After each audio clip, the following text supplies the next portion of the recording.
Welcome to this relaxing journey through the world of Pokemon. Let me know in the comments where you are tuning in from tonight, and if you enjoy these gentle explorations, be sure to subscribe so you never miss the next adventure. Across decades of games, shows, and stories, countless small details hide beneath the surface, and tonight we will uncover many of them in a soothing rhythm.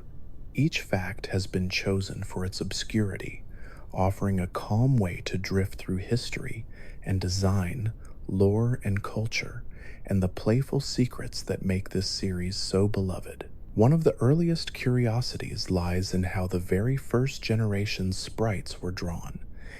Before computers handled every detail, designers used graph paper to sketch each square of a creature, shading in pixels manually before entering them into the system. This process meant that proportions were often exaggerated.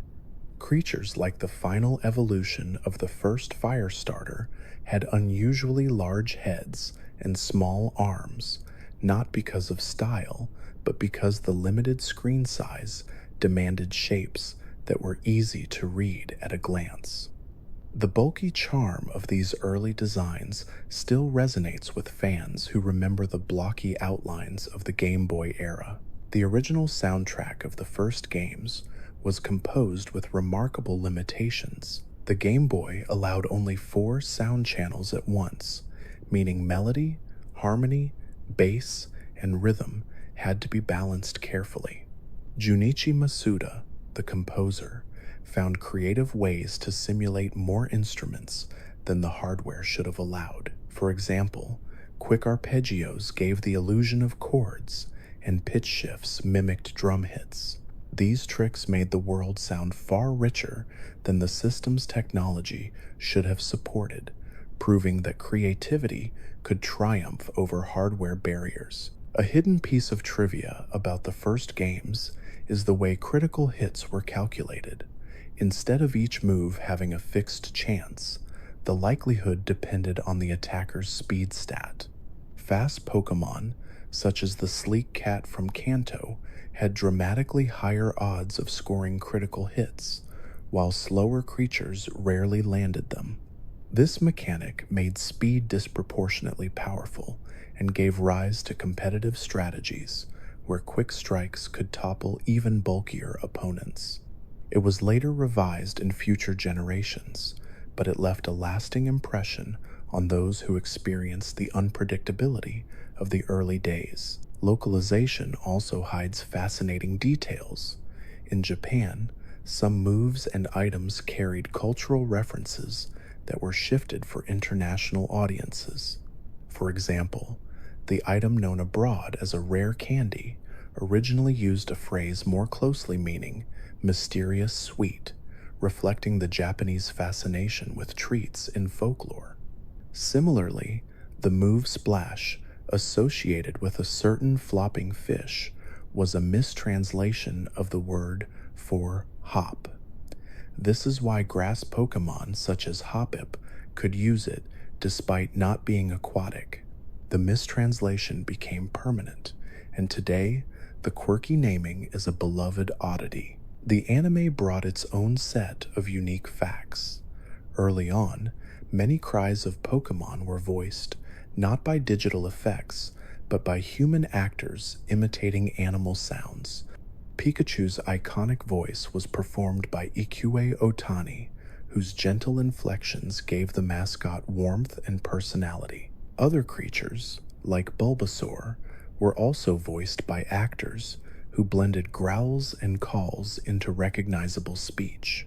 This choice helped the anime stand apart from the games, giving each creature a distinct personality that a simple beep from the Game Boy could not capture. Trading has always been central to the series, but one little-known fact is that developers originally considered making trades carry risks.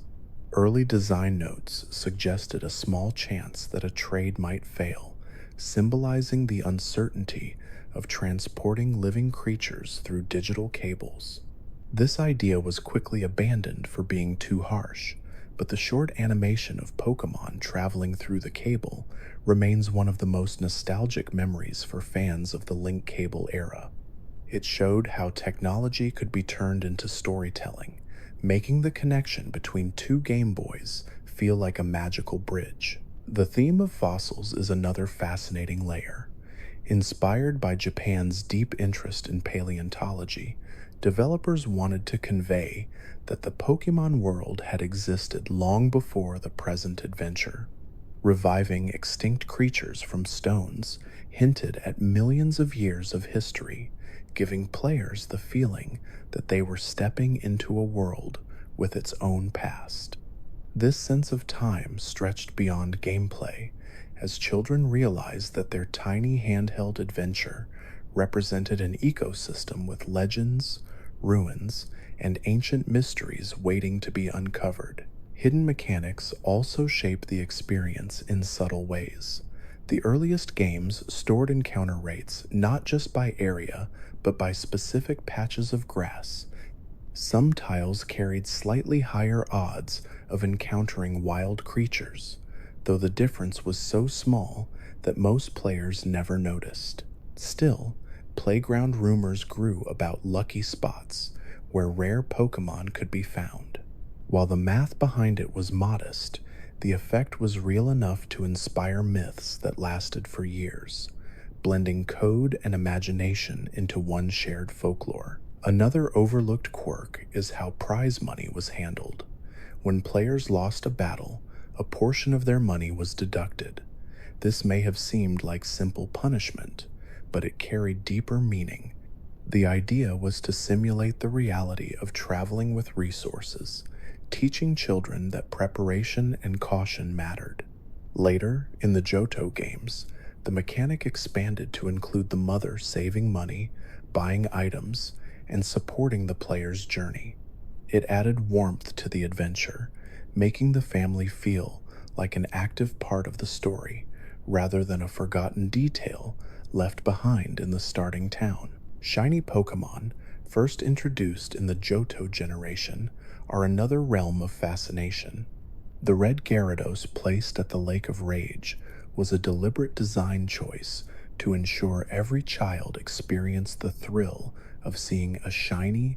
Developers wanted to spark curiosity and inspire conversations, making shinies feel like playground legends.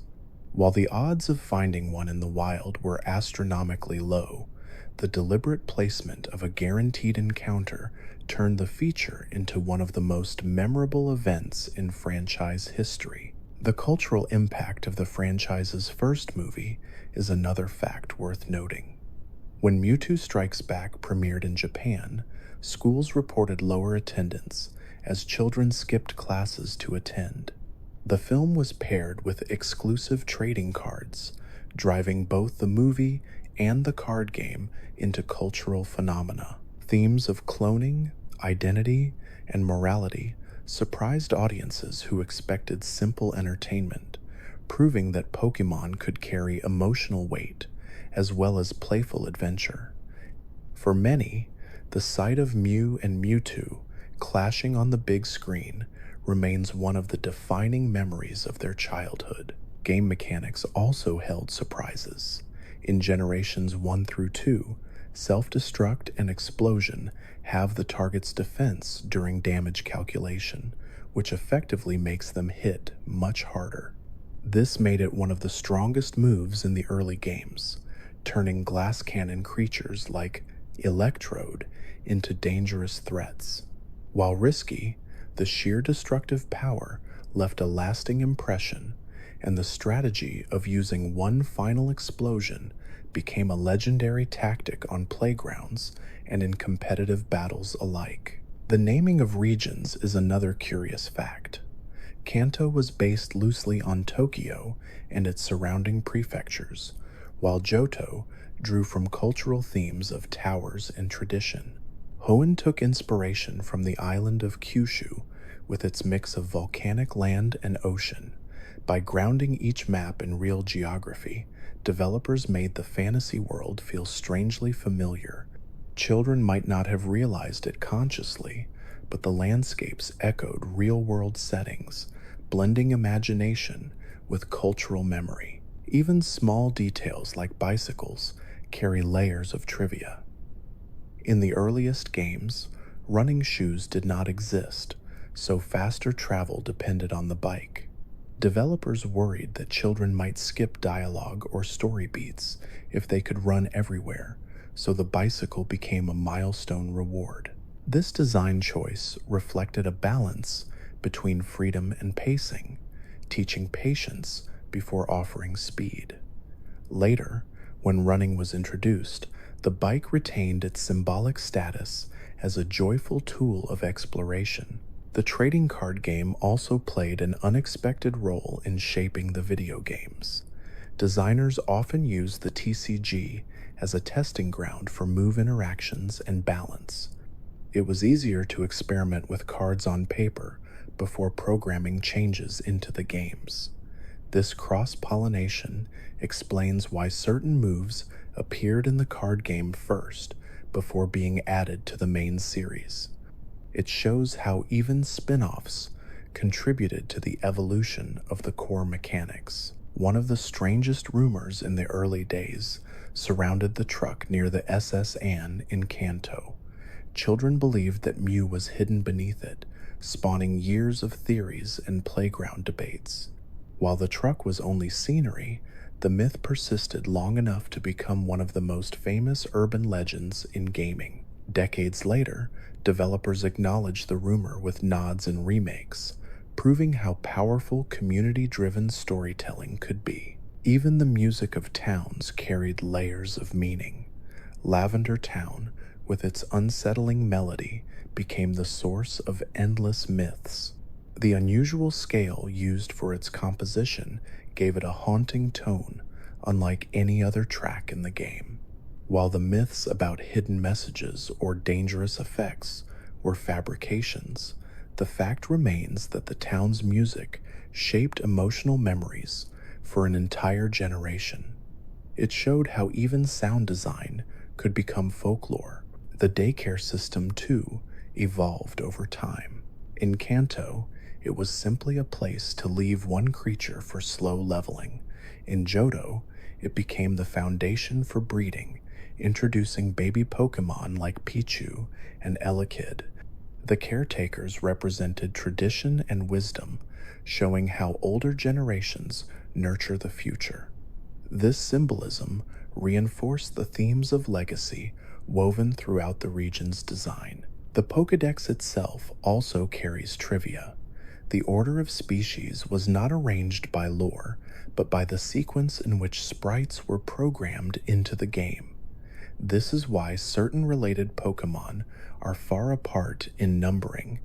What began as coding convenience became canon, forever preserved in the national dex. For fans, it adds another layer of hidden history to the series, reminding us that the line between game development and in-universe storytelling is often blurred. As the franchise moved forward into the Johto era, the world of Pokémon expanded in ways both subtle and dramatic. The addition of 100 new species was only part of the change. Developers refined mechanics, added layers of lore, and introduced features that made the second generation feel like a genuine evolution rather than just a continuation. Many of these details remain overlooked, yet they reveal the careful thought that went into shaping the games. One of the most remarkable aspects of the Johto titles was the introduction of a real-time clock. For the first time, events in the game mirrored the player's own day. Creatures appeared only at night or during the morning, and certain evolutions required specific times. This seemingly simple mechanic transformed the experience, making the world feel alive and reactive. Children would stay up late to see nocturnal Pokémon or wake early to catch a glimpse of morning exclusive ones, tying their daily routine to the rhythm of the game. Breeding was another groundbreaking feature. Until then, Pokémon simply existed as individual creatures to be caught and trained. The addition of breeding added a new layer of depth, making it possible to inherit moves, create baby Pokémon, and understand more about the species as living beings. It also introduced the concept of natures in Generation 3, even though the word itself was not yet used in official documentation. Breeding encouraged long-term planning, patience, and experimentation, all while creating a deeper emotional connection between players and their teams. One of the most charming facts about the second generation is the way it integrated both Kanto and Johto into a single journey. After completing the main story, players could return to the original region, encountering familiar towns and gyms. This was unprecedented at the time, offering a sense of continuity and nostalgia. It also gave players the chance to see how time had passed in Kanto, with characters aging, locations changing, and a new champion rising. The decision to include two full regions in one game remains one of the boldest choices in franchise history. The mystery of the unknown also began in this generation. These letter-shaped Pokémon were scattered throughout the ruins of Alph, a place filled with cryptic puzzles and strange symbols. Their presence introduced an aura of ancient history and mystery to the region. The fact that they resembled the Latin alphabet was intentional, serving as a bridge between language and culture. For many children, discovering these creatures felt like uncovering a lost civilization, adding an archaeological theme that has echoed throughout later generations. Another overlooked detail lies in the design of the Johto Pokédex. For the first time, it included specific lore tied to regional myths and legends.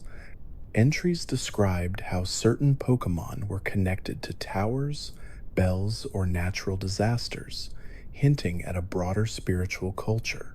This deeper storytelling tied the region together thematically, emphasizing harmony, balance, and tradition. It also made the world feel less like a playground of monsters and more like a culture with its own belief systems.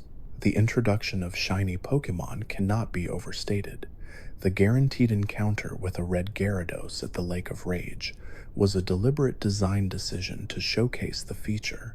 Developers wanted players to know that rare variations existed, even if most would never encounter one naturally. This encounter sparked endless discussions among children, cementing the concept of shinies as a cornerstone of playground myths. Beyond that, it highlighted the developers' awareness of how rumors and secrets fuel community excitement. The Johto games also introduced roaming legendaries, a mechanic that baffled and frustrated players. Legendary beasts wandered across the map, appearing randomly in tall grass. Tracking them required patience and strategy, and they often fled after a single turn. This created tension and excitement, making legendary encounters feel more like true hunts than scripted battles. While difficult, the mechanic added realism, as if these creatures were truly roaming the land rather than waiting in caves. An obscure feature tied to this generation is the phone system.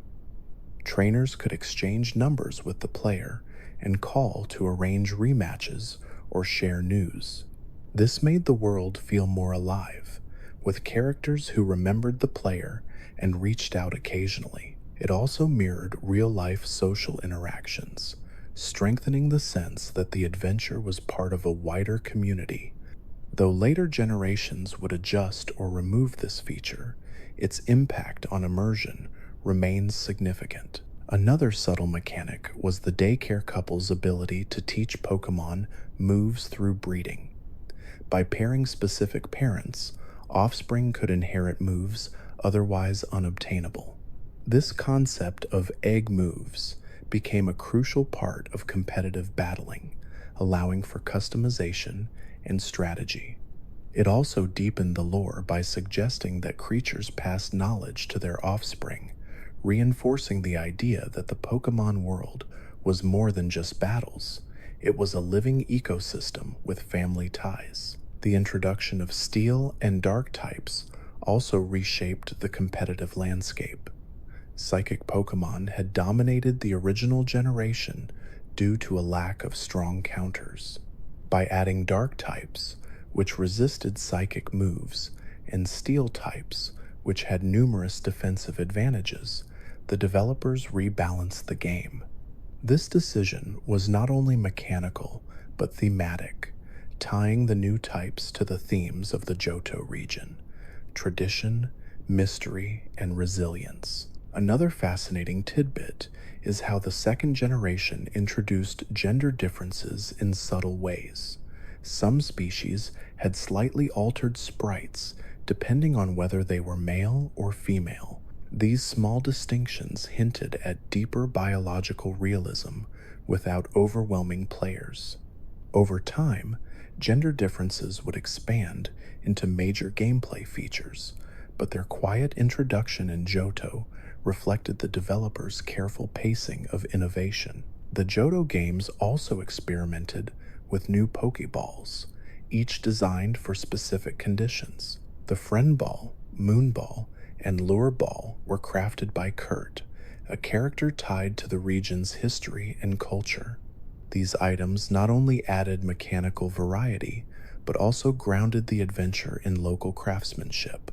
By tying new mechanics to a character, the developers connected lore and gameplay in an elegant way. A subtle yet impactful change in this generation was the way experience points scaled. Defeating higher-leveled opponents granted more experience, encouraging players to challenge stronger trainers. This system promoted growth and risk-taking, reflecting the region's theme of personal development and perseverance. It also rewarded skillful play, giving players incentives to seek tougher battles rather than staying in safe areas. Even the choice of starter Pokemon reflected deeper meaning. The Grass starter emphasized patience and growth. The Fire starter symbolized energy and boldness, and the Water starter represented adaptability. Their final evolutions tied into regional themes of volcanoes, storms, and forests, reinforcing the interconnectedness of nature. The design team carefully considered how these creatures would embody not just gameplay roles, but cultural values. The radio system was another innovative feature. Players could tune into different stations for music, news, and even Pokemon encounters. This mechanic added flavor to the journey, making the world feel more modern and interactive. It also offered subtle lore, such as weather forecasts or cultural broadcasts, that fleshed out the region. The inclusion of radio mirrored the importance of media in the real world, once again grounding fantasy in relatable experiences. The Pokemon contest concept also began to take shape in this generation. While later games would refine contests into major events, Hoenn laid the groundwork by emphasizing friendship, beauty, and performance. This shift reminded players that Pokemon were more than fighters. They were companions with personalities and talents beyond combat. It broadened the appeal of the series, drawing in fans who valued nurturing and creativity over strategy and strength. Another obscure fact is that the second generation introduced the ability for Pokemon to hold items. This simple mechanic revolutionized battles, allowing for strategies that hinged on berries, healing items, or stat boosts. The lore implication was also fascinating. Creatures were not just passive beings, but active participants who could carry tools into battle. This added another layer of depth, blurring the line between trainer and partner. Finally, the post-game battle against Red on Mount Silver became one of the most iconic moments in the series. Facing the protagonist of the original games represented a passing of the torch, symbolizing continuity and growth. The fact that Red remained silent during the encounter only heightened the sense of awe. It was not just a battle, but a moment of reflection on the player's own journey, tying together themes of legacy and perseverance that define the Johto region. With the arrival of the Hoenn generation, the world of Pokemon took on a fresh sense of scale and diversity.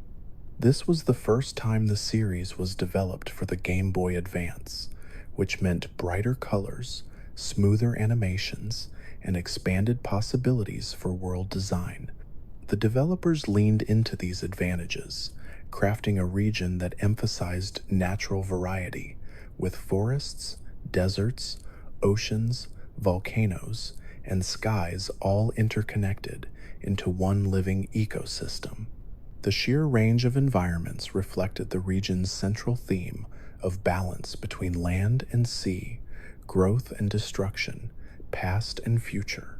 One of the most memorable innovations of this era was the weather system. Unlike the fixed conditions of earlier generations, Hoenn introduced mechanics that allowed battles to take place in sunlight, rain, sandstorms, or hail. These weather effects were not just cosmetic, they altered strategies in profound ways. Sunlight powered up fire moves while weakening water ones. Rain boosted water moves while enabling abilities like Swift, Swim, and Sandstorms punished creatures not adapted to desert life. This system laid the groundwork for entire competitive playstyles and gave players a new appreciation for how environments shaped battles. Another groundbreaking feature was the introduction of abilities. For the first time, every Pokemon carried a passive trait that influenced its performance in battle. These ranged from simple boosts, like speeding up recovery in sunlight, to transformative effects, like Levitate granting immunity to ground moves. Abilities added depth to every species, making even weaker Pokemon occasionally useful in niche scenarios. They also added personality, with traits like Cute Charm or Pickup reflecting quirks that went beyond raw stats. Abilities became one of the most enduring features of the franchise, showing how subtle design changes could redefine the entire experience. The concept of double battles also began here, reshaping how players thought about strategy. Instead of one-on-one encounters, trainers now had to coordinate pairs of Pokemon, considering not only type matchups, but also move synergy, positioning, and teamwork. This opened the door to creative tactics, such as combining moves to maximize damage or protect a vulnerable partner. Double battles emphasized cooperation, both between Pokemon and between players in multiplayer modes, reflecting the broader theme of balance and partnership that defined Hoenn. Contests offered another form of innovation. These events judged Pokemon not by raw strength, but by beauty, cleverness, and appeal. Moves that seemed ordinary in battle could dazzle audiences in contests, creating an entirely different layer of strategy.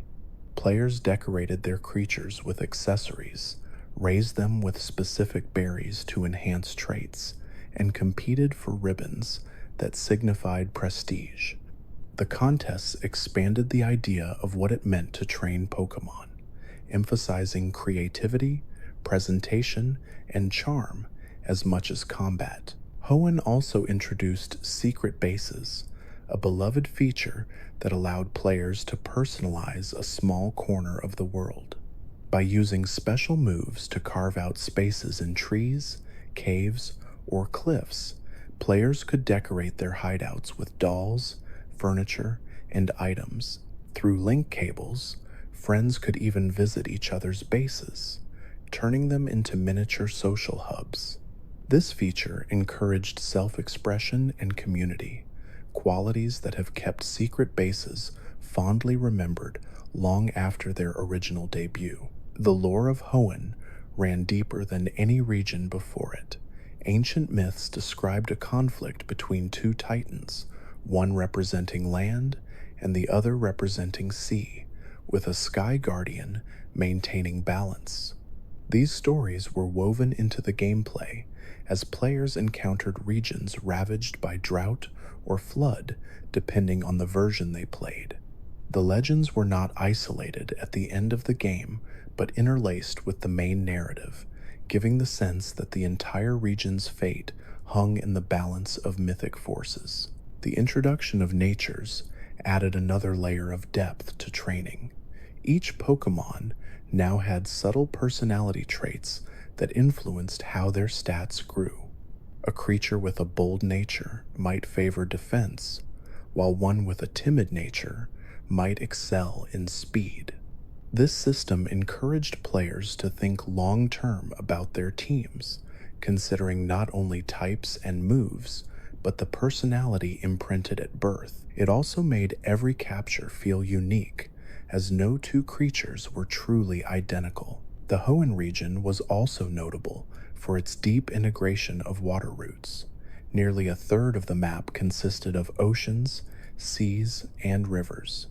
This emphasis reflected Japan's own geography as an island nation, while also symbolizing the region's theme of balance between land and sea. While some players criticized the abundance of surfing, others saw it as a unique way to highlight water Pokémon and create a sense of vast exploration. The water routes reinforced the idea that the world was larger than what lay on land, encouraging players to think in terms of ecosystems rather than isolated zones. One of the most obscure features of this generation was the introduction of secret Pokémon encounters triggered by unique conditions. Feebas, for example, appeared only on specific tiles of a single river, making it notoriously difficult to find. This rarity turned the creature into a symbol of patience and perseverance, especially since evolving it required raising its beauty condition through contests rather than simple leveling. The difficulty of obtaining it made its evolution into a graceful serpent even more rewarding, embodying the theme of transformation through effort. The Hoenn games also experimented with large-scale events tied to the player's progress. For instance, volcanic ash would gradually cover routes near Mount Chimney, creating opportunities to collect soot and craft unique items. Weather patterns shifted based on story progression, and towns changed subtly depending on whether major threats had been resolved. These details created a sense that the world was dynamic, responding to the player's actions in ways beyond the main storyline. Another fascinating aspect lies in the use of Regi puzzles. Unlocking the legendary golems required deciphering Braille inscriptions, placing specific Pokémon in the player's party, and performing unusual tasks such as using certain moves in exact locations. This level of complexity was unheard of at the time, blending real-world knowledge with in-game experimentation. For many players, the Regi quest was one of the most mysterious and rewarding experiences in the series, cementing Hoenn's reputation for depth and creativity. The concept of effort values also became more transparent in this generation. While hidden in earlier games, Hoenn provided clearer ways to influence stat growth through items and training. This change gave dedicated players the tools to fine-tune their teams, laying the foundation for the competitive metagame that would flourish in later years. It was a subtle but important step in transforming Pokémon from a casual adventure into a serious competitive pursuit. Even the art direction of Hoenn carried unique qualities. The region's architecture blended traditional Japanese designs with tropical influences, reflecting both cultural heritage and the natural diversity of its landscapes. Towns such as Fortree, built in treetop houses, emphasized harmony with nature, while places like Slateport reflected bustling trade and industry. This variety made the region feel alive and grounded, with each town telling its own story. Music played a crucial role as well. The soundtracks of Hoenn were more ambitious, using the Game Boy Advance's audio capabilities to create rich, layered compositions. Tracks like the trumpet-heavy battle themes became iconic, giving the region a distinctive musical identity. The use of instruments like marimbas and flutes evoked tropical settings, immersing players in an atmosphere of warmth and vibrancy. The contests, secret bases, weather effects, abilities, and natures all combined to make Hoenn feel like a major leap forward for the series. More than just adding new Pokémon, it expanded the philosophy of what the world could be. The generation set a precedent for innovation, proving that Pokémon was not confined to its original formula, but capable of evolving in ways that surprised and delighted players. As the series transitioned into the fourth generation, the world of Pokémon embraced both tradition and modernization. The Sinnoh region, with its snow-capped mountains, ancient temples, and technological towns, was designed to feel like a land where history and progress existed side by side. This was the first mainline Pokémon generation on the Nintendo DS, and the developers took full advantage of the system's dual screens and increased power to expand the depth of both gameplay and storytelling. One of the most striking additions in this era was the introduction of the physical and special move split. Previously, whether a move was considered physical or special was determined entirely by its type. This meant that fire, water, grass, and psychic moves were always special, while fighting, rock, and ground moves were always physical. The new system redefined this mechanic so that each move individually determined its category. Suddenly, creatures that had once been held back by their typing could flourish with access to moves that matched their natural strengths.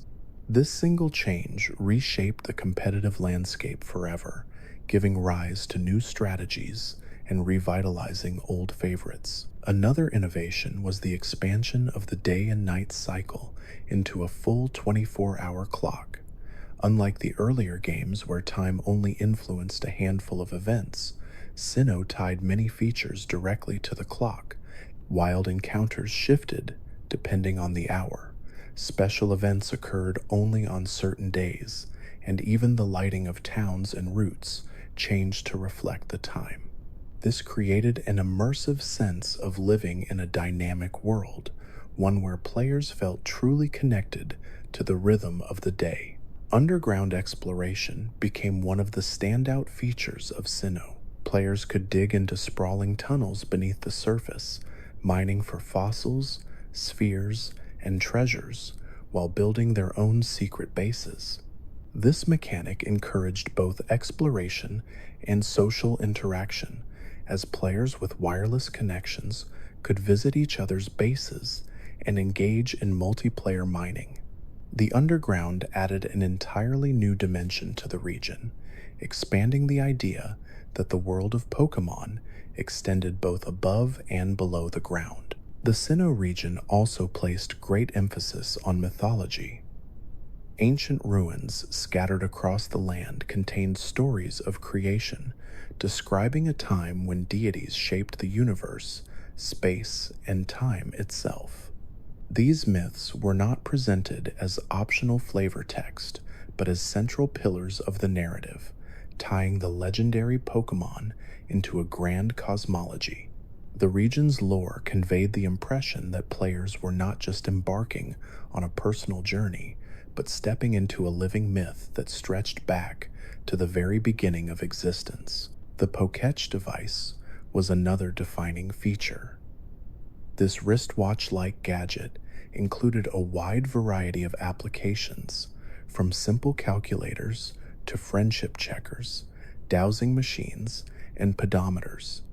It represented a playful reflection of the rising popularity of multifunction gadgets in the mid-2000s turning the second screen of the DS into a toolbox that enriched exploration and training. By allowing players to swap between apps instantly, the Poketch became both a practical and whimsical companion throughout the journey. Sinnoh's geography was intentionally more vertical than previous regions.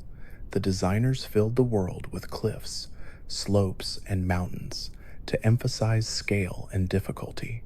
Mount Coronet stood at the center, dividing the region into halves and serving as both a geographical and narrative focal point. Crossing its rugged paths and caves created the feeling that this was a land carved by time and shaped by immense natural forces. The mountain's role as the birthplace of creation myths further tied geography to storytelling in ways few other regions had achieved. The contests from Hoenn returned in an expanded form, now called Super Contests. These events introduced new layers of performance, combining dress-up, dancing, and move appeal into multi-stage competitions. Players could style their Pokémon with accessories, feed them poffins to improve their contest stats, and participate in rhythm-based minigames to impress judges. These contests continued the theme of broadening Pokémon beyond battles, letting players celebrate beauty and charm as much as strength. One subtle but important mechanic introduced was the ability to transfer Pokémon from older games through the Pal Park feature. This allowed players to bring forward their companions from the Game Boy Advance into the DS era, creating a sense of continuity and legacy. For many fans, it meant that cherished partners from years earlier could continue to travel alongside them, reinforcing the emotional bond between player and Pokémon. Sinnoh also brought weather and terrain effects to a new level of prominence. Hail became a more significant mechanic. Sandstorms were tied to specific biomes, and certain routes were designed to showcase the harshness of natural conditions. Snow routes slowed the player's walking speed, fog reduced accuracy in battle, and rain-soaked environments emphasized the unpredictability of nature. These mechanics ensured that the region itself felt like a living character, challenging players to adapt to the elements as much as to opponents. The music of this era also stood out for its depth and atmosphere. Tracks like the piano-driven themes of snowy towns, the haunting melodies of ancient ruins, and the energetic battle music captured both the majesty and mystery of Sinnoh. The composers used the DS's audio capabilities to create more complex arrangements, layering instruments to evoke feelings of wonder, serenity, or tension depending on the setting. The soundtrack became one of the most memorable aspects of the region, often cited by fans as some of the best music in the series. Sinnoh also introduced the Battle Frontier in expanded form, providing players with a variety of facilities where unique rules and restrictions tested their skills. Unlike the standard gyms and Elite Four, these battle arenas demanded mastery of unconventional formats, forcing players to adapt their strategies to unfamiliar situations. This feature gave dedicated trainers endless challenges long after the main story was complete, extending the lifespan of the games significantly.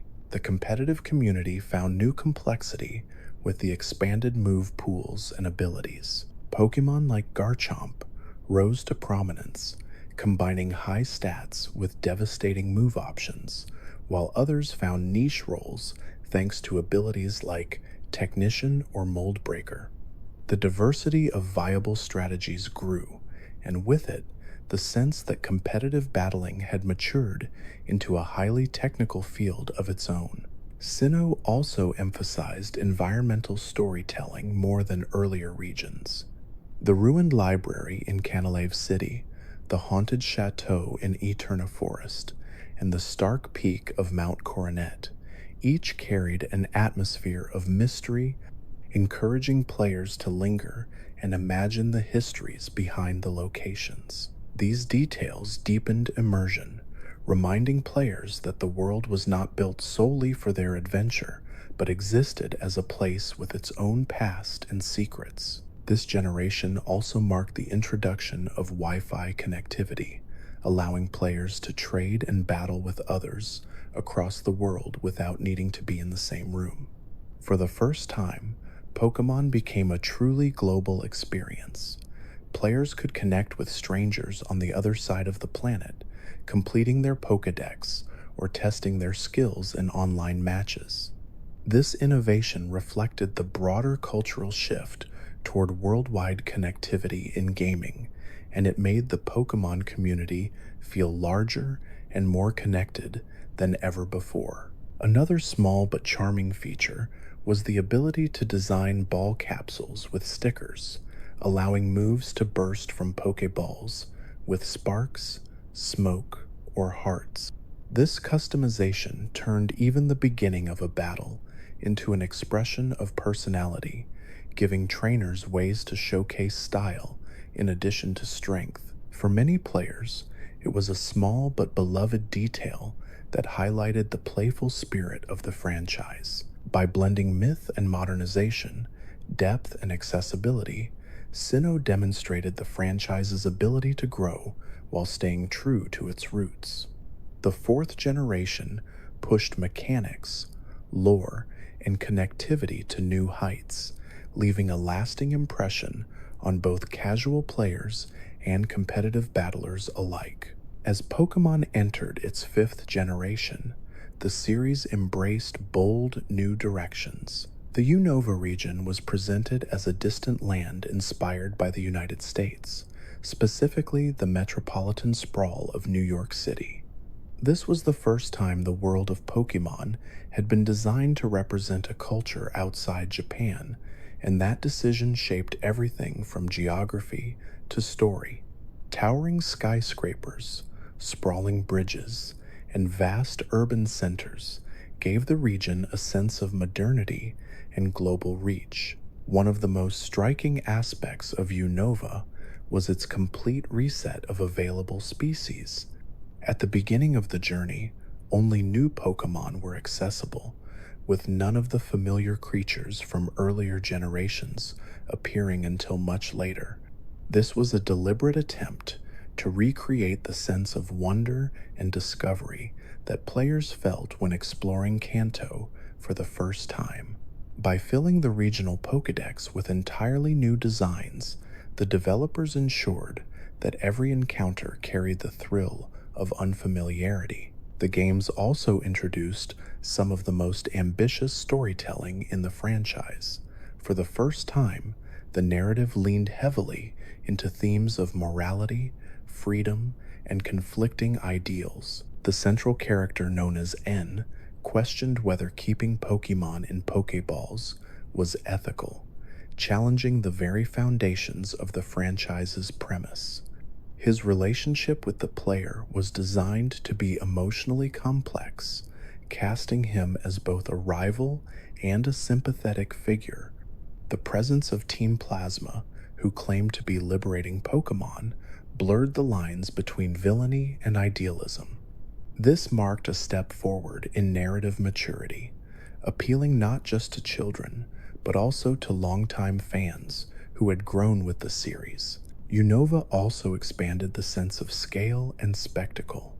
Bridges stretched across vast rivers, complete with cars passing in the background. Castelia City was rendered as a bustling metropolis with multiple streets, piers, and office buildings, capturing the overwhelming feeling of stepping into a massive urban space.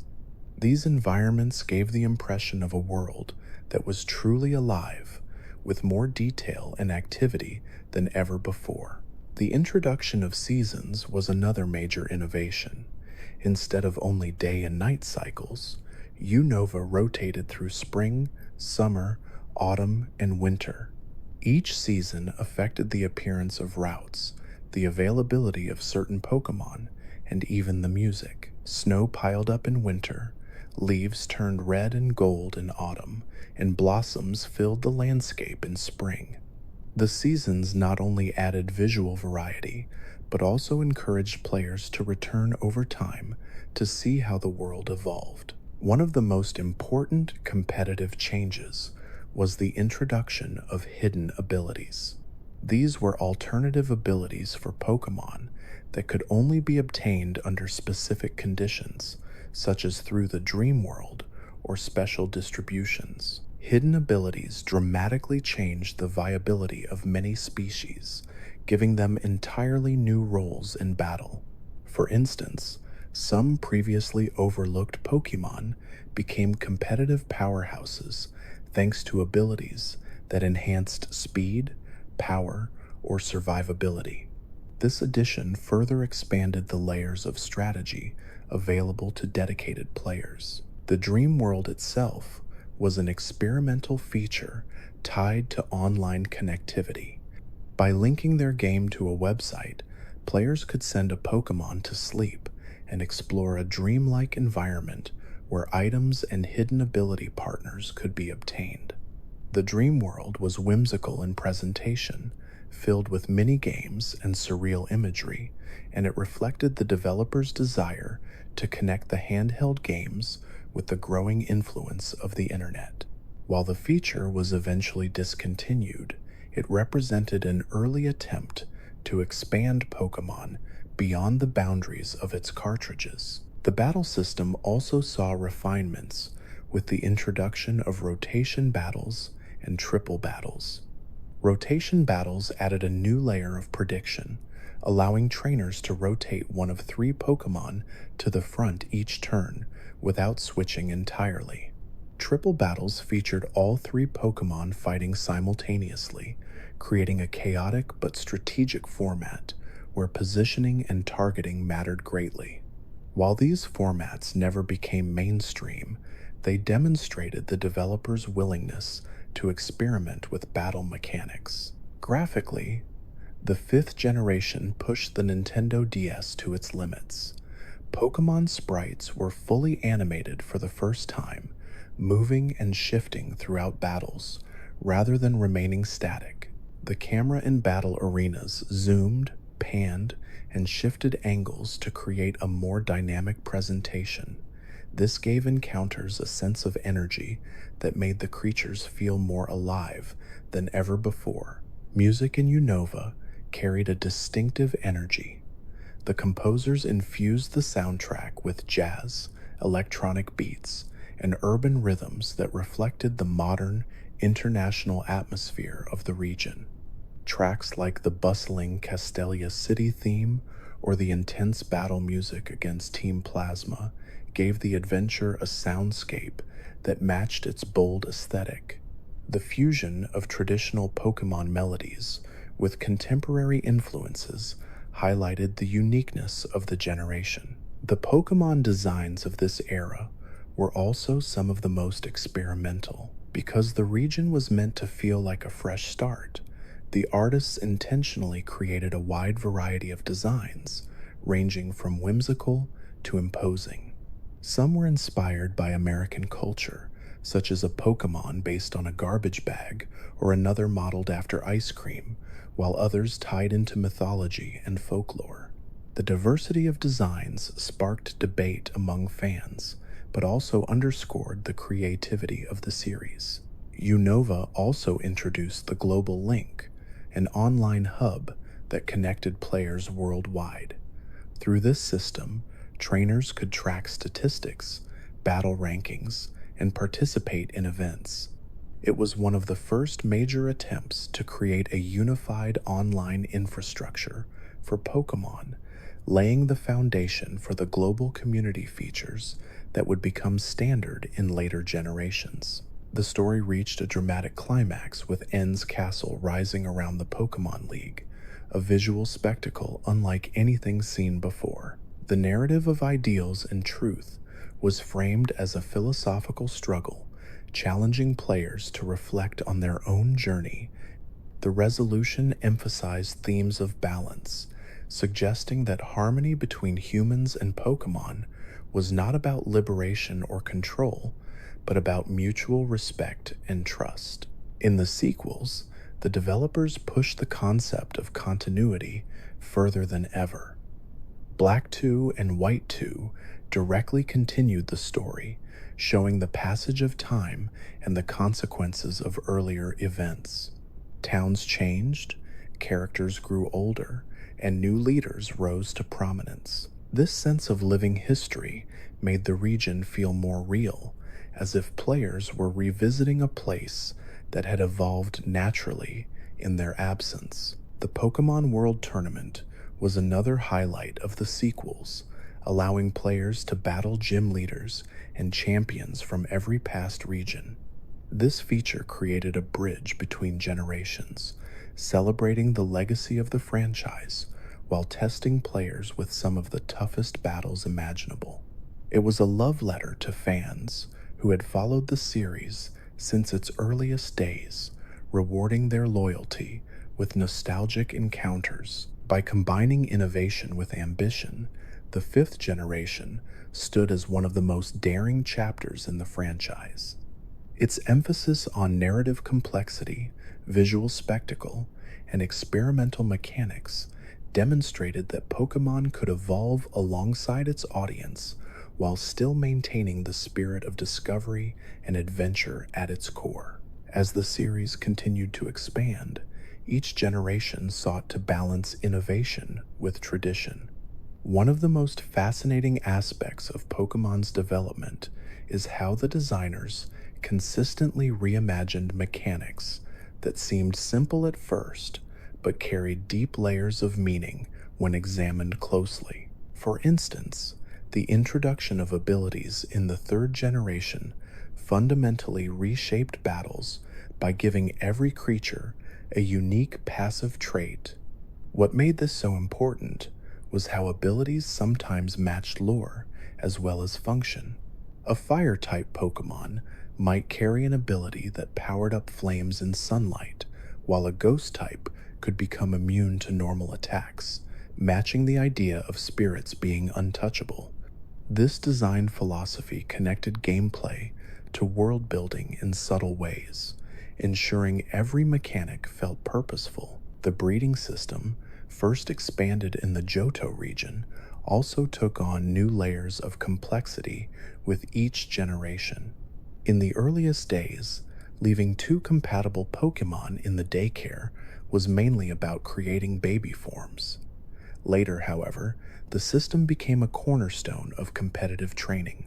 Concepts like individual values, effort values, and nature inheritance turned breeding into a precise science, allowing dedicated trainers to shape offspring with ideal attributes. What once seemed like a charming background feature grew into one of the most important aspects of mastering the game. For casual players, the thrill of discovering baby Pokémon like Togepi or Elekid added joy, while for serious competitors, breeding became a technical pursuit that required patience and knowledge. The designers also found clever ways to integrate cultural elements into their creations. In the Sinnoh region, the use of myths and legends mirrored Japan's Shinto traditions. Tales of a great creator being, alongside deities representing time, space, and antimatter, gave the region's lore a grandeur that felt timeless. In contrast, the Alola region pulled from Hawaiian traditions, using guardian spirits and island trials instead of standard gyms to reflect local culture. These decisions gave each generation a unique flavor, ensuring that players always felt they were stepping into a new part of the world rather than a repetition of older adventures. Items also played a larger role in shaping the Pokémon experience than many realize. Evolutionary stones, introduced early in the franchise, became symbols of mystery and power. The Moonstone, Firestone, and Waterstone felt like ancient relics, turning ordinary creatures into stronger companions through magical transformation. Later items like the Dawnstone and Duskstone carried poetic symbolism, hinting at the passage of time and cycles of day and night. Beyond evolution, held items transformed battle strategy. A simple berry could heal status conditions or restore health at critical moments, while equipment like choice items forced specific strategies that altered how entire teams were built. These mechanics proved that even something as small as an item slot could carry vast strategic implications. One fascinating detail is how music has always been treated as more than background in the series. From the eerie tones of Lavender Town to the sweeping orchestral arrangements of later generations, the soundtracks shaped emotional responses. In the Hoenn games, trumpets became a defining feature, matching the tropical feel of the region. In Sinnoh, majestic melodies underscored the grandeur of its mountainous landscapes. The series' composers carefully matched soundscapes to setting, making sure each journey carried its own distinctive emotional texture. Fans often remember melodies as vividly as character designs, demonstrating how deeply music shaped the identity of the franchise. Environmental storytelling is another often overlooked element. In the ruins scattered across regions, small details suggested forgotten civilizations. Statues, broken tablets, and faded murals hinted at worlds that existed long before trainers set out on their journeys. The Unknown from Johto, shaped like letters, tied directly into this concept, making players feel like archaeologists deciphering a lost language. Even without overt explanations, these details encouraged curiosity, giving players the sense that the Pokemon world was larger than what they could directly see. The importance of connection has also defined the series from the beginning. The original link cable made trading possible, turning Pokemon into one of the first truly social games. That simple mechanic of exchanging creatures laid the groundwork for global communities. By the time Wi-Fi trading and battles became available, the foundation had already been built on years of playground exchanges. The global trade station introduced in Sinnoh was revolutionary, allowing players around the world to trade creatures asynchronously. Suddenly, a child in one country could connect with another halfway across the planet, embodying the franchise's themes of friendship and cooperation on a literal scale. Hidden mechanics often fueled schoolyard legends. For example, the calculation of critical hits in early games was tied not to moves, but to speed stats, giving fast Pokemon an enormous advantage. Rumors spread among children about which moves always crit or which creatures were inexplicably stronger, creating myths that lasted long after the formulas were better understood. Another example lies in move accuracy, where internal coding sometimes made certain attacks feel less reliable than their listed percentages. These quirks gave rise to endless debates on which strategies were safest, showing how technical details created real-world playground discussions. The concept of shinies is another feature that became legendary, with odds of 1 in 8,192 in the earliest games. Stumbling across an alternate colored Pokemon felt like a miracle. The guaranteed red Gyarados in the Johto games ensured that every player would experience the phenomenon at least once, but outside that encounter, shinies became symbols of dedication and luck. Stories of chance meetings in tall grass or caves became treasured memories, shared in forums, schoolyards, and conversations for decades. Over time, as odds improved and methods like breeding or chaining were introduced, shinies became more accessible, but the magic of that first random discovery has never faded. The introduction of contests and later showcases demonstrated that Pokémon were not just about battling. These features allowed players to highlight beauty, style, and creativity. Creatures that might not have shined in competitive battles could dazzle audiences with their elegance, charm, or toughness.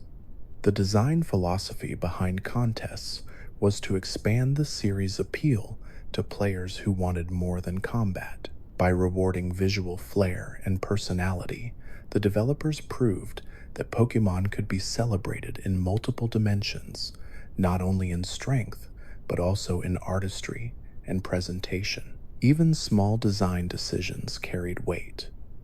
The bicycle, present in nearly every generation, was originally meant to balance pacing. Developers worried that letting characters run from the beginning would encourage them to skip over important dialogue and details. By tying faster movement to an item, they created a sense of reward and progression. Later, running shoes were added once hardware could support smoother scrolling, but the bike remained as a cultural icon, often tied to memorable music themes. Its jingle became part of the nostalgic soundscape of countless childhoods. The series' enduring charm comes from this layering of complexity onto simple foundations. Catching, training, and battling seem straightforward at first glance, yet every generation has found new ways to deepen those concepts, whether through lore that ties creatures to myth, mechanics that challenge competitive players, or features that highlight creativity. Pokemon has never stopped evolving. Each edition feels like another brushstroke on a vast canvas, building a world that continues to grow richer with time. The Pokemon world has always been defined by the way it blends reality with imagination, drawing on real-world science, history, and culture to craft its mechanics and lore. One example lies in fossils, which have been a part of the series since its earliest days. These ancient remains were directly inspired by the popularity of paleontology in Japan, particularly among schoolchildren during the 1990s. By allowing players to revive long-extinct species, the games gave the sense that their world had a deep geological past, one where creatures had roamed millions of years before the player's journey began. Later generations expanded this idea by introducing fossils tied to specific regions, such as the bird-like skeletons in Unova or the icy relics in Galar, each reflecting environmental themes unique to their settings. These decisions tied the fantasy world to real-world natural history, grounding it in something tangible while still preserving its sense of wonder. The Safari Zone, first introduced in the Kanto games, carried its own set of unusual mechanics that fascinated players. Instead of weakening creatures through battle, trainers threw rocks, bait, or safari balls, attempting to catch them before the step counter expired. The restriction on steps simulated the real-world idea of being on a timed nature tour, adding tension to every move. Rare encounters such as Chansey or Tauros became legends of the zone, remembered for their difficulty to catch and their elusive appearances. This mechanic returned in various forms in later generations, including the Great Marsh in Sinnoh, which used mud instead of rocks. While opinions were divided on the frustration it caused, these areas became iconic, offering a different rhythm of gameplay that broke from the usual formula. Another fascinating aspect of the franchise lies in its attention to environmental detail. In the Hoenn region, cycling paths, volcanic mountains, and coral reefs were all incorporated into the game's geography to reflect real ecosystems. The map was based loosely on the Japanese island of Kyushu, and details such as Mount Chimney mirrored actual volcanic activity. Similarly, Sinnoh drew inspiration from the Hokkaido region, with snow-capped peaks, ancient shrines, and northern climates, shaping its identity. These choices ensured that each map carried cultural and geographical weight, allowing players to feel like explorers in landscapes that mirrored aspects of the real world while still being fantastical. The developers also experimented with how wild encounters worked, creating mechanics that players often debated.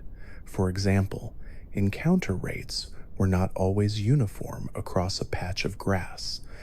Certain tiles were coated with slightly higher odds of triggering a battle, which fueled playground rumors of lucky spots where rare Pokémon might appear. While the coating was subtle, it created the impression of mystery, encouraging children to share stories about their secret methods for finding rare creatures. Another mechanic involved swarms, introduced in Johto, where large groups of a particular species would appear at once on certain days. This added another layer of unpredictability, tying the game world to real-world concepts of migration and seasonality. One of the most overlooked but important parts of the series has always been the role of rivals. From the smug personality of the first rival, who always chose the starter strong against yours, to the more character-driven figures of later generations, rivals gave journeys a personal edge. They served as benchmarks, growing stronger as the player progressed. In some cases, their teams mirrored themes of growth, such as the Johto rival, whose evolution into a more compassionate trainer was symbolized by his use of Crobat, a creature that only evolves through strong friendship.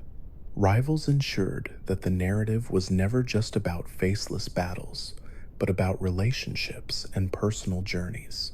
Another subtle design choice that carried emotional weight was the inclusion of mothers and families in the games.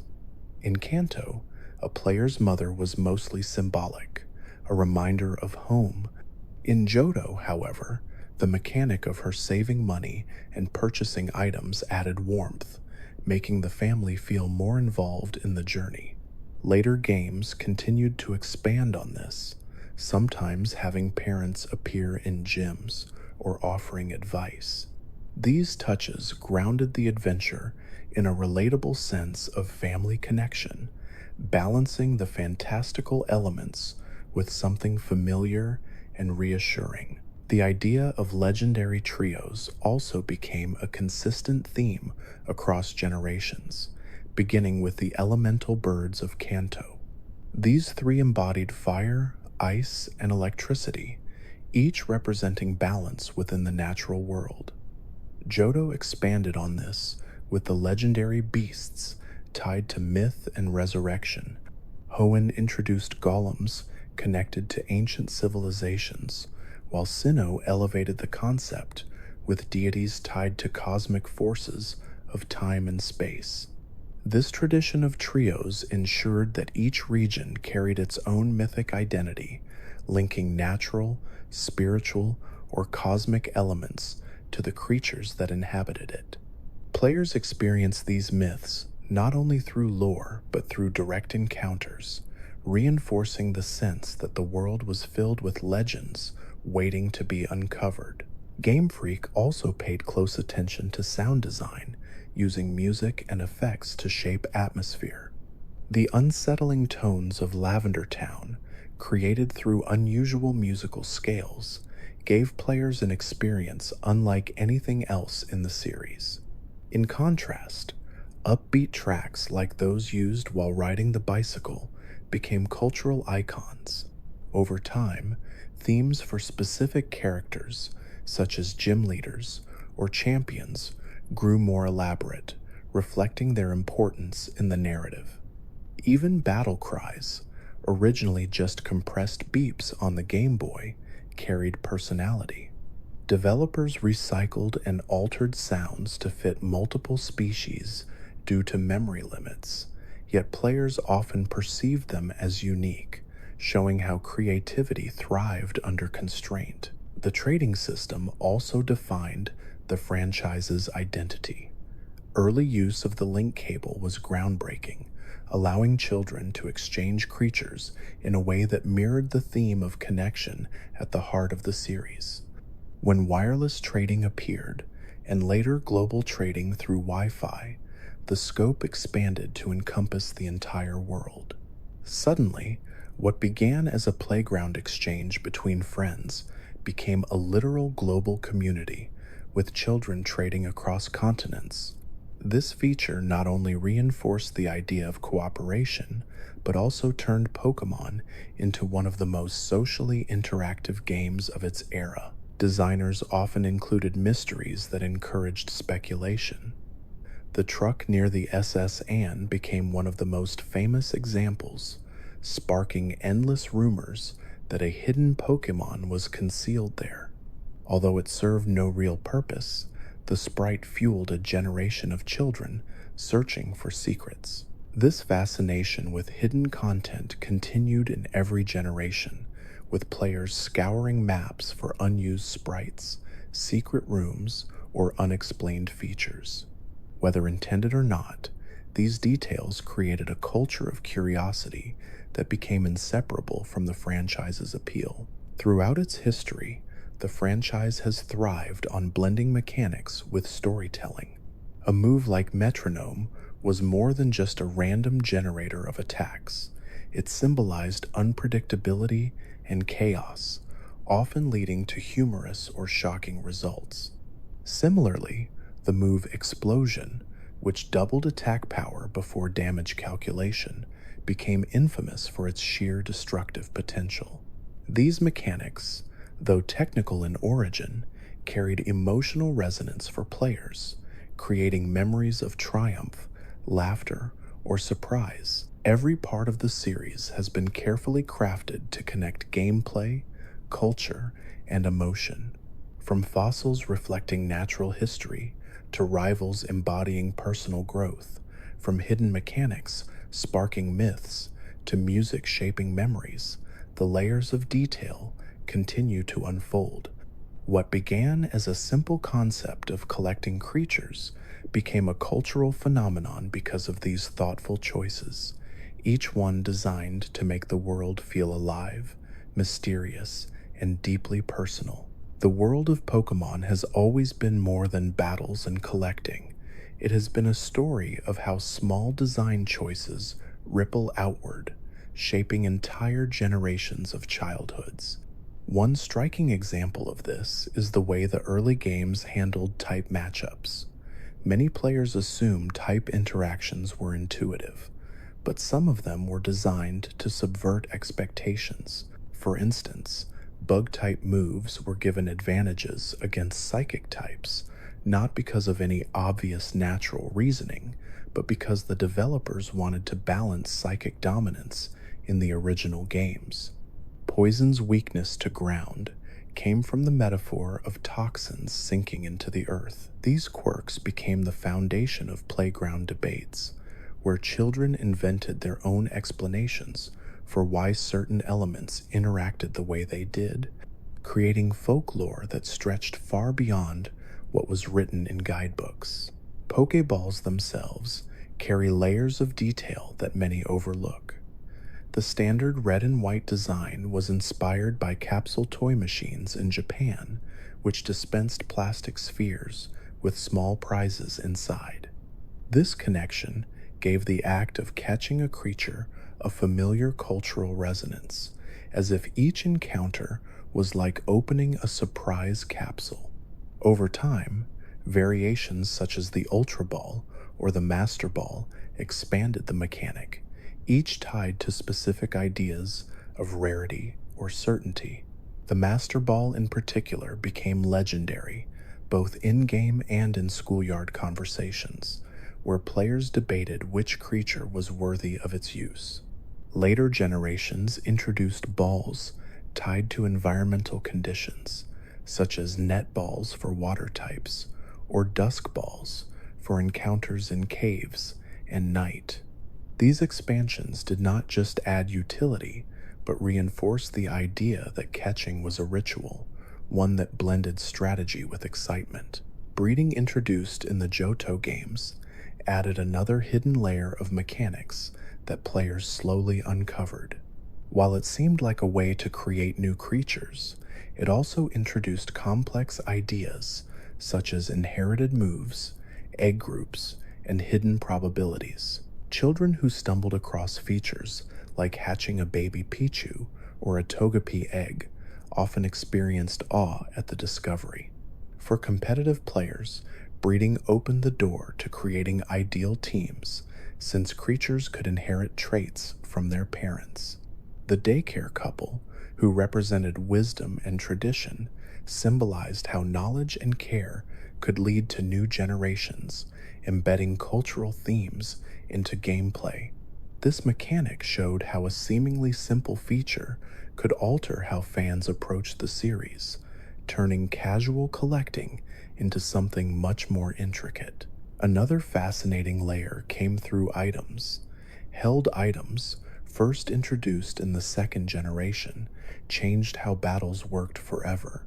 Something as small as a berry, restoring health mid-battle, or an item like leftovers, providing gradual recovery, gave creatures endurance and flexibility.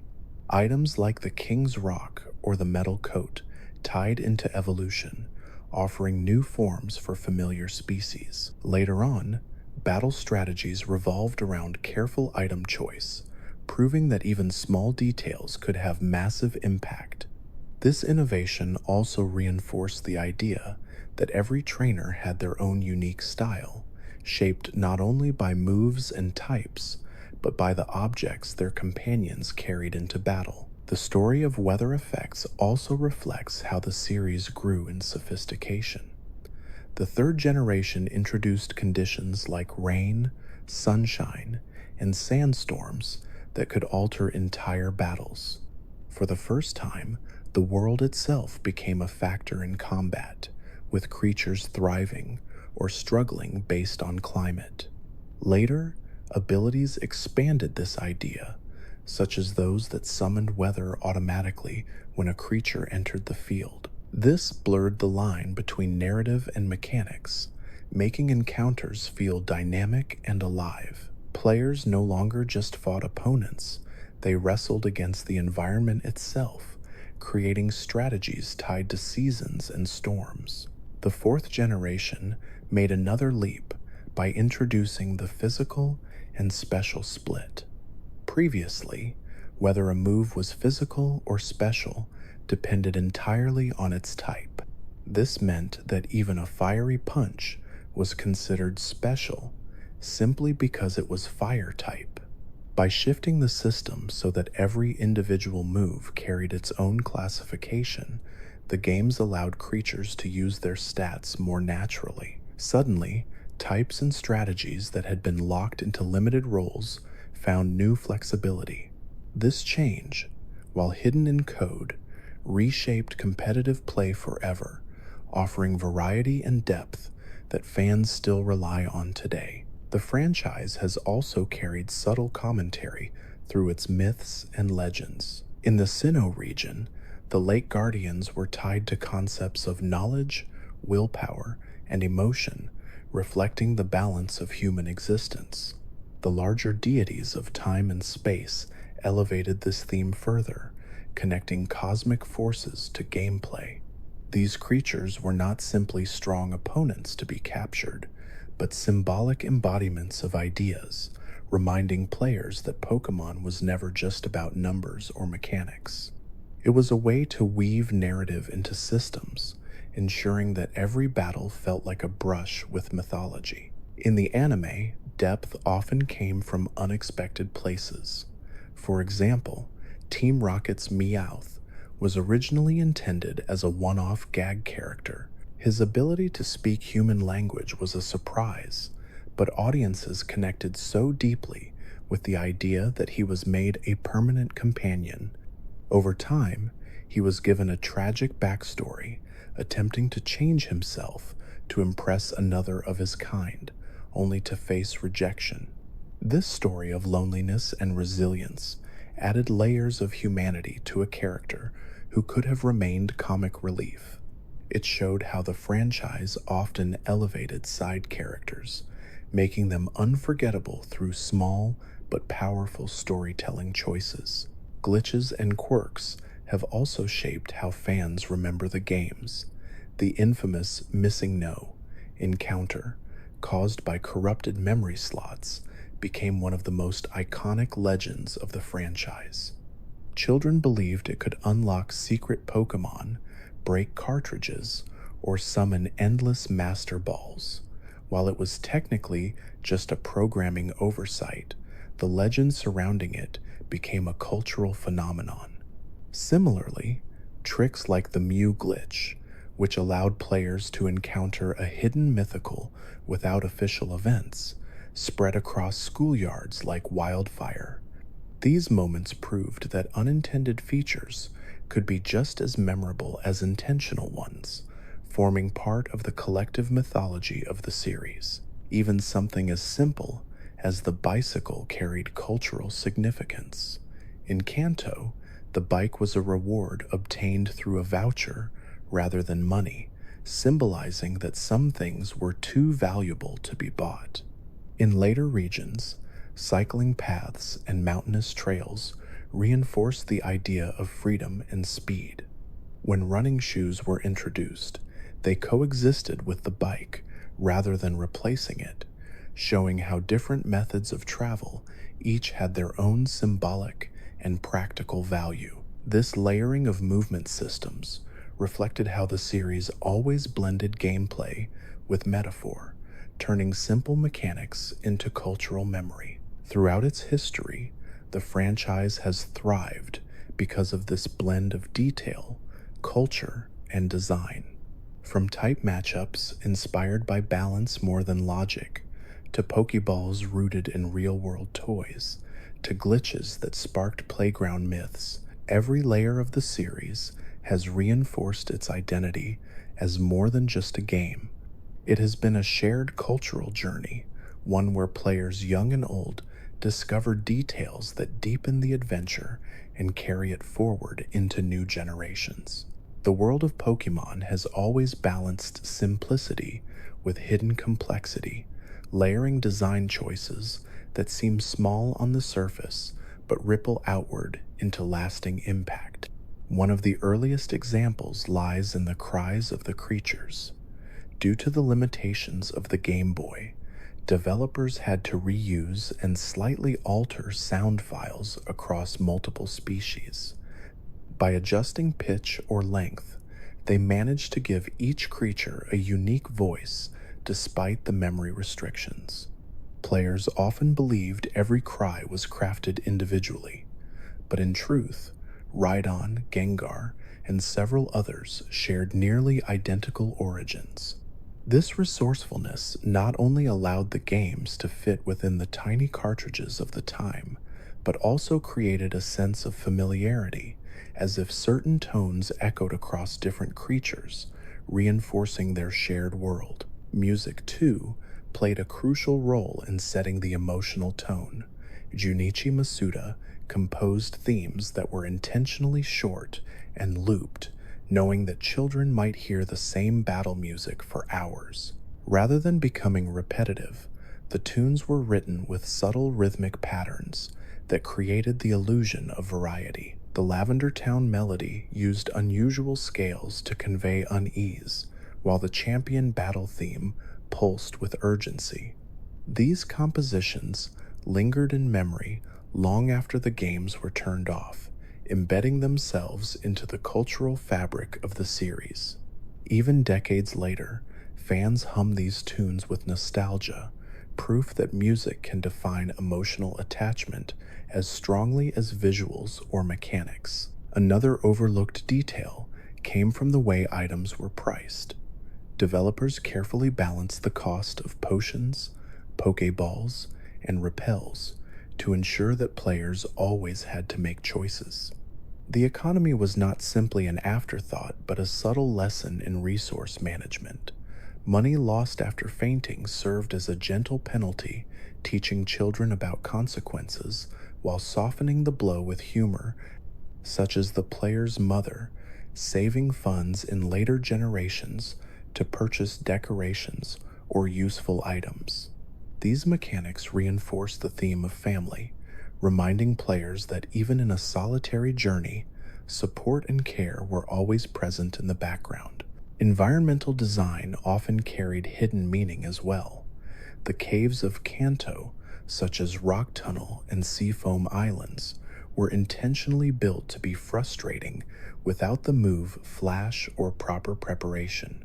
Emerging from darkness into daylight symbolized relief and resilience, a miniature lesson in perseverance. In Johto, towers like Burned Tower and Bell Tower reflected cultural traditions of loss and renewal, tying architecture to narrative. Hoenn expanded this with weather-influenced routes and volcanic paths, making the geography itself a form of storytelling. The regions were never just maps, but metaphors for growth, challenge, and discovery.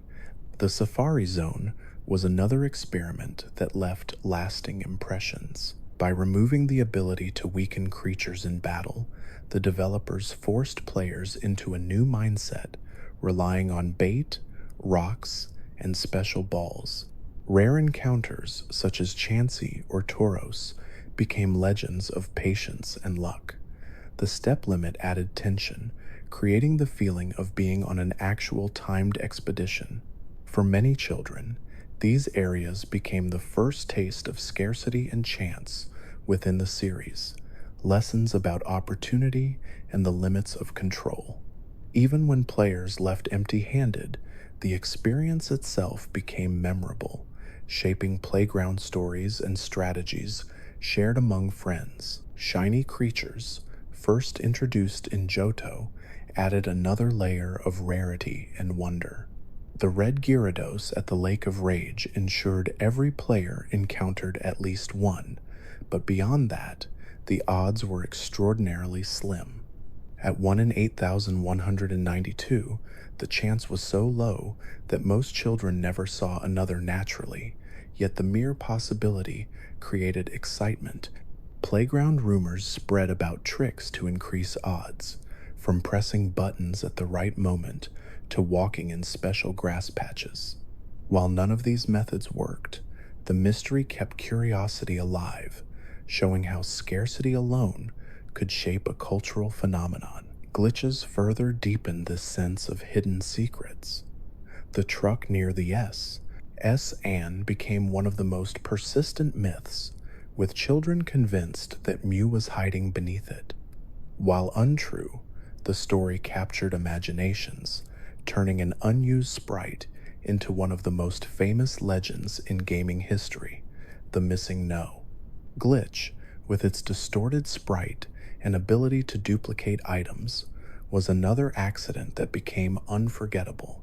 These quirks blurred the line between reality and rumor, making the games feel alive in ways the developers had never anticipated. Anime adaptations amplified the sense of world building. Characters such as Nurse Joy and Officer Jenny became constants across regions, representing safety and order. Gym leaders, who in the games often had little dialogue, were expanded with personalities and backstories.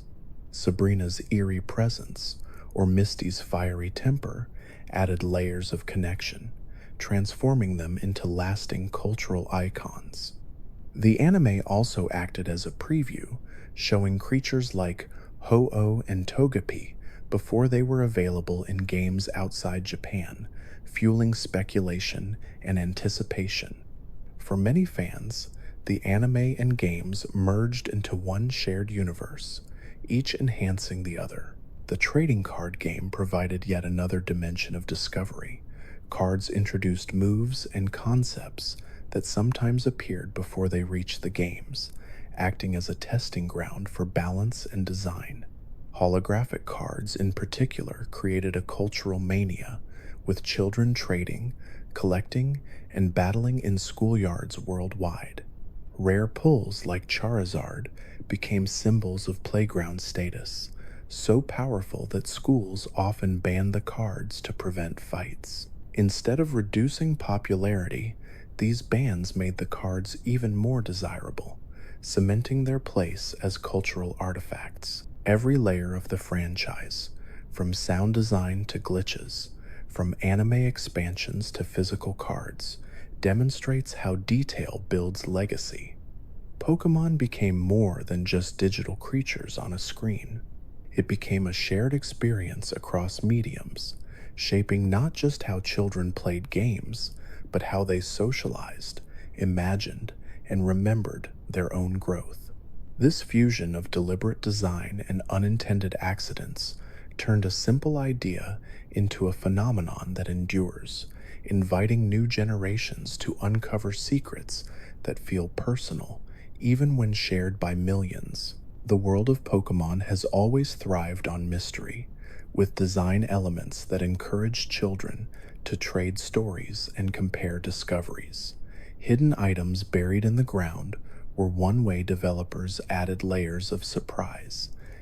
In Kanto, invisible items could be uncovered with the item finder, which was little more than a beeping indicator on the screen. These secrets rewarded careful exploration, ensuring that curiosity was consistently encouraged. Later games refined the mechanic, adding sparkles to indicate hidden treasures, or introducing mini-games like the Underground in Sinnoh, where players could mine for fossils, spheres, and rare stones. This system not only extended gameplay, but captured the thrill of discovery, with children comparing collections and boasting about their rarest finds. Time-based events also became a subtle but powerful innovation. In Johto, the introduction of a real-time clock meant that certain encounters or evolutions were tied to the time of day. Suddenly, catching an owl Pokemon at night or watching an Eevee evolve under moonlight connected the game to real-world rhythms. Day-night cycles became a defining part of immersion, reminding players that the world continued to move even when they turned the console off. Later generations expanded this, adding seasons, weather, and rotating events. These systems mirrored the natural world, giving each adventure a sense of passing time that deepened attachment to the journey. Villages and towns carried details that reflected cultural traditions.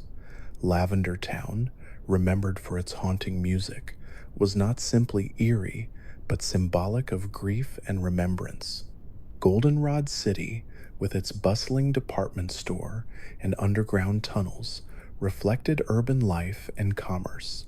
Fortree City in Hoenn, built into the trees, symbolized harmony with nature, while Castelia City in Unova mirrored the scale and pace of modern metropolises.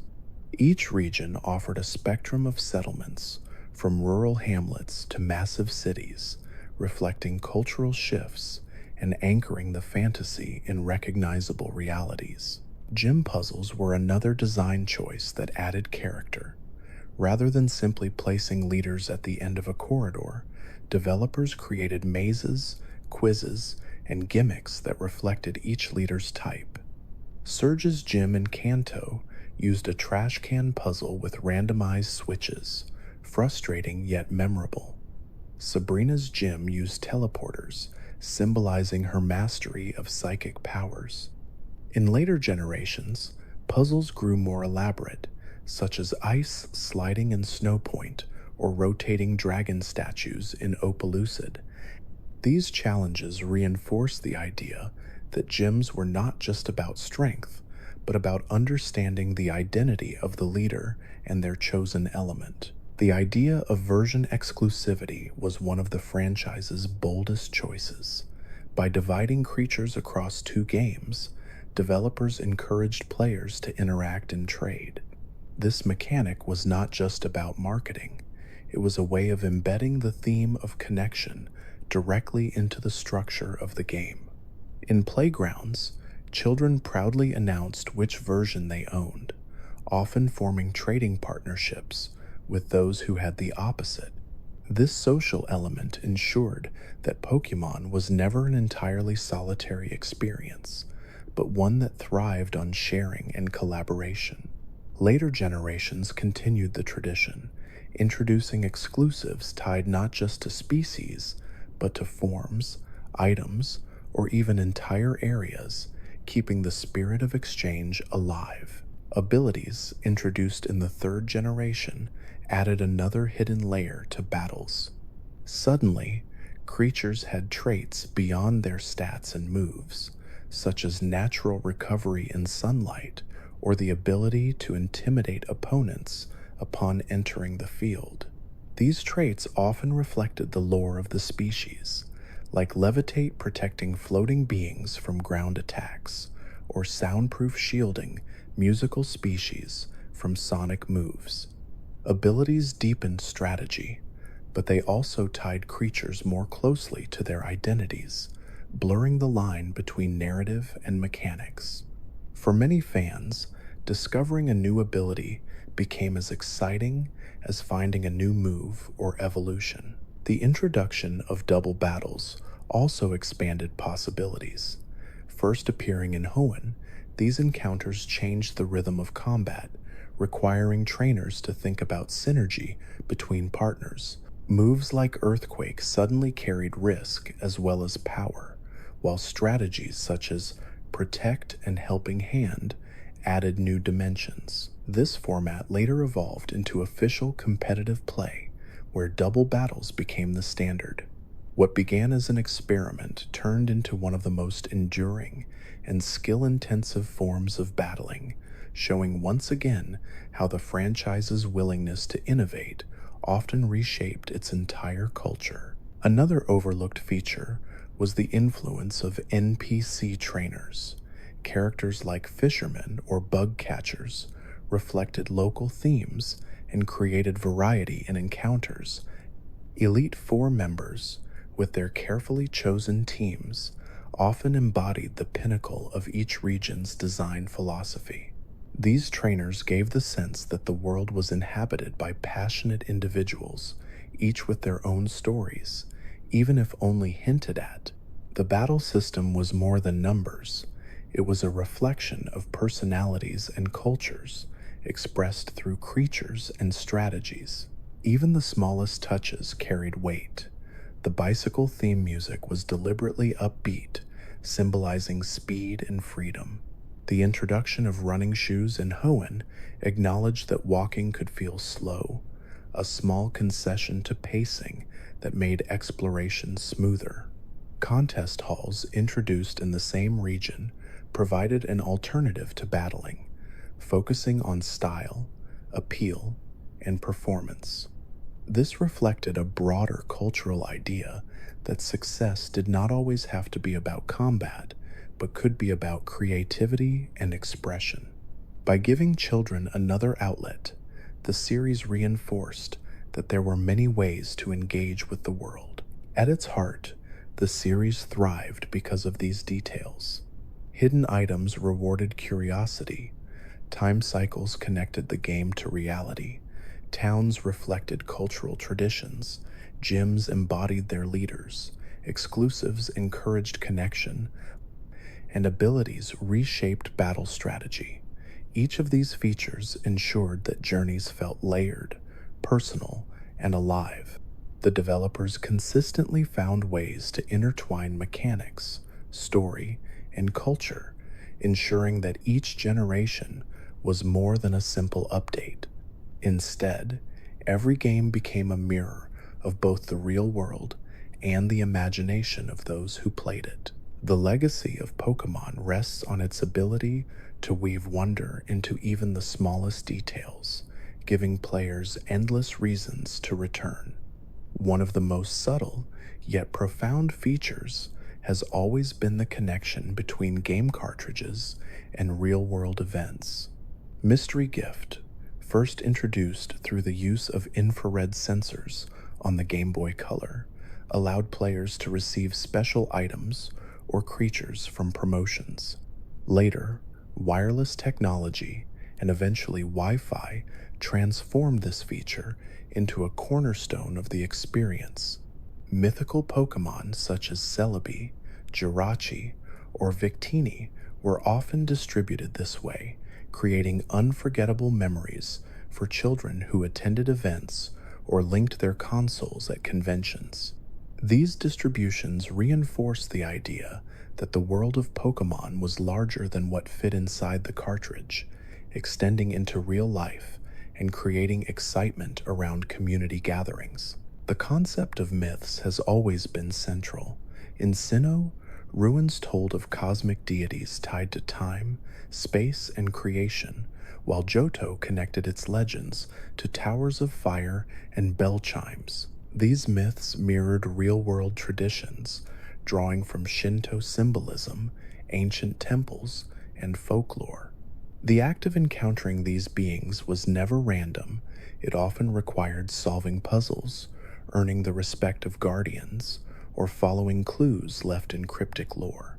By embedding these encounters in cultural themes, developers elevated them beyond ordinary gameplay, ensuring that each discovery felt like uncovering a sacred story. Hidden features in the code also fueled endless curiosity.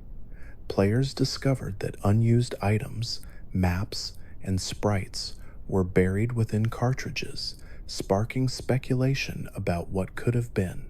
Beta content, sometimes revealed in official leaks years later, showed that entire storylines or species had once been planned but never finished. This sense of mystery reinforced the idea that the games were living artifacts, shaped not only by what was visible, but by the unseen decisions of their creators. The global appeal of the franchise also came from how it balanced universal themes with regional identity. Kanto was rooted in the spirit of adventure and discovery, Johto in tradition and heritage, Hoenn in nature and environment, Sinnoh in mythology, and Unova in cultural diversity. Kalos drew on themes of beauty and fashion, while Galar focused on competition and spectacle. Each setting reflected aspects of real-world society, ensuring that every generation carried its own personality. This design choice gave players not just new creatures, but new cultures to explore, making each installment a unique journey. The bond between player and creature has always been the emotional core. Moves such as Return, which grew stronger with friendship, symbolized this directly. Mechanically, features like the happiness system in Johto or affection in later generations tied performance to bonds. Narratively, stories of trainers connecting deeply with their partners, such as Ash and Pikachu in the anime, echoed this theme across mediums. These layers reinforce the idea that success in Pokémon was not only about strength, but about care and understanding, a message that resonated across age groups. Even the evolution system carried symbolic meaning. Stone evolutions suggested destiny, shaped by external forces. Friendship evolutions reflected bonds, and trade evolutions emphasized connection between players. New mechanics, such as regional forms or temporary changes like Gigantamax, continued to expand the metaphor of growth and transformation. These variations mirrored real-world ideas of adaptation, environment, and heritage, ensuring that evolution was never just a gameplay feature, but a reflection of deeper themes. The developers consistently hid humor within the games as well. From scientists trapped in self-locking labs to NPCs who gave sarcastic commentary, small jokes rewarded players who paid attention. The Magikarp salesman in Kanto became one of the most infamous examples, offering a nearly useless purchase that still managed to teach patience when the creature evolved into something extraordinary. Humor ensured that the games carried lightheartedness even in darker storylines, reminding players that joy and laughter were just as important as challenge and triumph.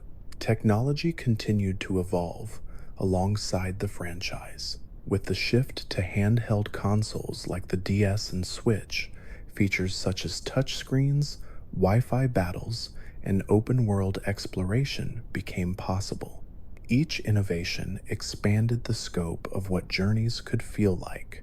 The wild area in Galar, for example, allowed players to freely roam and encounter creatures visible in real time, bridging the gap between traditional routes and fully open exploration. This was more than just an update, it was a reimagining of what it meant to explore, reshaping how players engaged with the world. The competitive community also shaped legacy, from tournaments in small local shops to the official world championships. Pokemon became more than a personal adventure.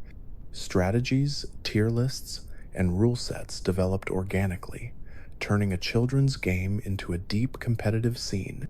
For many fans, participation in these communities offered friendships, travel, and achievements that extended beyond the games themselves. This dual identity as both a casual pastime and a competitive pursuit ensured that the franchise could appeal to a wide range of players, each finding their own way to connect. Ultimately, Pokemon became timeless because it was designed not only as a game, but as a cultural phenomenon. It wove together mechanics, myths, humor, music, community, and innovation into something greater than the sum of its parts. Every detail, from the cry of a digital creature to the story of a legendary deity, reinforced the same message that curiosity, connection, and care transform simple adventures into lifelong memories. This is why players continue to return, year after year, generation after generation, to a world that feels endlessly alive.